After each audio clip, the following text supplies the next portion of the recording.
যখন আমি প্রথম বিলের জন্য মাছ কিনি, হ্যাঁ, একটা মজার ঘটনা আছে।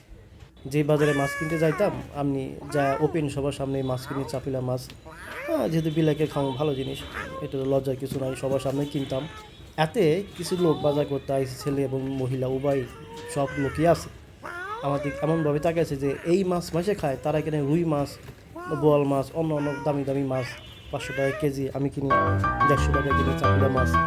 এমনভাবে তাকিয়েছে যে আমি কতদিন খাই না, আসলে উত্তরবঙ্গ থেকে আইসি না, দক্ষিণবঙ্গের ওই একদম দরিদ্র এলাকা থেকে আইসি, ওইটাই মনে করছি। যাই মনে করছে, আমি ভাই খুবই লজ্জা পাইছি।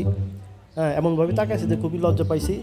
এরপর থেকে তবা করছি, ভাই মাস্ক না পইরা, মাস্ক মানে ফেস মাস্ক না পইরা ভাই আমি আর বিলার খাবার কিনতে যাই না। এরপর থেকে আমি আর বিলার খাবার মাস্ক না পইরা কিনতে যাই না। লজ্জা পাইছি, শরম পাইছি ভাই ওইসব বড় লোকদের কাছে। কী করবো, গরিব মানুষ, আমি নিজেও গরিব মানুষ, আমি নিজেও কম দামি মাছ খাই, অত দামি মাছ খাইতে পারি না।